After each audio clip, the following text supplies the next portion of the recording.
1 week till the 2018 NFL Draft, baby. Round 1 coming at you. Welcome back to Kevin's Corner Mock Draft War Room. Today, most likely the best scenario for the Colts a week from tonight. This is gold, Joey. Pure gold for the Indianapolis Colts. 4 quarterbacks going in the first 5 picks. It was funny at the owners' meetings a couple weeks ago. Frank Reich joked when we asked him about the quarterback class here in 2018. He's like, I think this is the best class of all time. They should go 1, 2, 3, and 4. So here we got 4 of them going in the first 5 picks. And Joey, like I said, this would be the ideal scenario because you're either going to get Mr. Barkley or Mr. Chubb. Okay, so let's say this happens. Chris Ballard's sitting there, ready to make his call, put the card in for the Colts at number 6. What's number 1 for him? Well, first, Joey, I want to say this is possible. I mean, I know some people might be like 4 quarterbacks in the first 5 picks, but just think about how hungry teams are for a quarterback. The Jets gave up 3 second-round picks over the next 2 years to move up from 6 to 3. You have quarterback-needy teams. What does the future look like in New York with Eli Manning? Then you have the Broncos here. Baker Mayfield could be that guy, whoever that 4th quarterback is. They don't really have that ideal direction.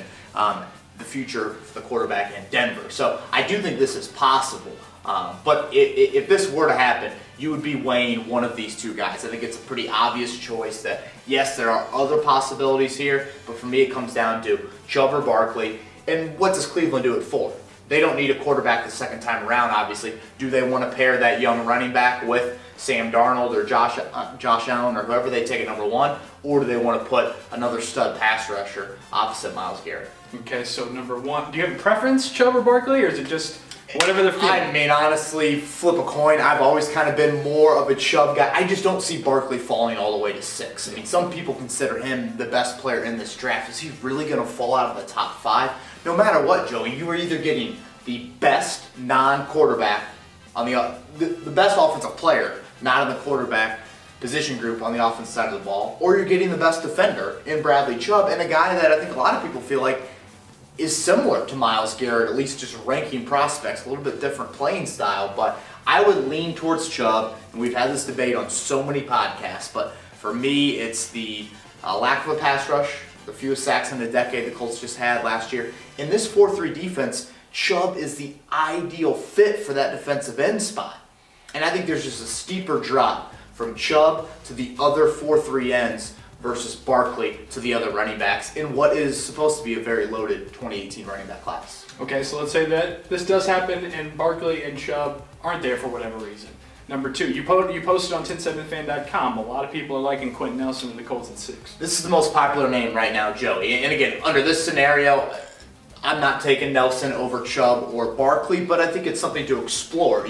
We have these 3 prospects grouped together right now. I mean, there's some talk of even Nelson going 2 to the Giants or 4 to the Cleveland Browns, but I look at position value, and pass rusher, then running back, then offensive guard is how I would rank these 3 in terms of position ranking and how they impact a game. Now, Quenton Nelson, he could be a potential Hall of Famer. I mean, some people are throwing that out there, so it would be hard to pass that up, but this is kind of the order. It's 1, and it's a steep drop-off to taking Quenton Nelson at 2. Okay, the 3rd scenario, is that even steeper of a drop-off? Huge, yes, because again, you aren't expecting Chubb or Barkley to be there at 6. In the past mock draft scenarios that we've done, Joey, where there's been 2 quarterbacks or 3 quarterbacks going, this is much more realistic. Here, it makes virtual no sense to me in taking the best defensive player who, Tremaine Edmonds, Roquan Smith, Derwin James, Denzel Ward, whoever that is. I just don't think that player, if we're just strictly going on best player available, is comparable to a Chubb or a Barkley. And number 4, at this point, if there's 4 quarterbacks gone, people aren't really going to be wanting to trade up to 6. Right? Exactly. I mean, what is that package? I mean, who are you trading up for? So I cannot see that happening at all. Again, in our past scenarios, it made sense. When we had the 4th quarterback still available at number 6 overall, that's when you thought Arizona at 15, or Miami at 11, or Buffalo at 12. And that's something to keep in mind, too. Don't get stuck with these teams that we have them taking quarterbacks. Buffalo could come up to 5. Buffalo could come up to 2 as well. If Buffalo trades up above the Colts, that's great, because that means another quarterback is coming off the board, and this possibility has a higher chance of actually happening. Okay, so a week from tonight, be rooting for 4 quarterbacks to go ahead of the Colts at number 6. That gets you the best player available. Next week we'll have one more mock draft look. We're going to do kind of a positional mock draft. So that's something that we'll piggyback and talk about on the Kevin's Corner podcast as well. Should be up on iTunes, but next week that will be our last mock draft. As Joey said, fireworks begin next Thursday, and they carry into Friday and Saturday, with the Colts having 9 picks in this year's draft. Gotta stay tuned. Get your popcorn ready, as they say. It's gonna be a fun one. Kevin Bowen, Joey Molinaro. Subscribe to Kevin's Corner on iTunes. Follow along on 1070thefan.com. We'll talk to you next week.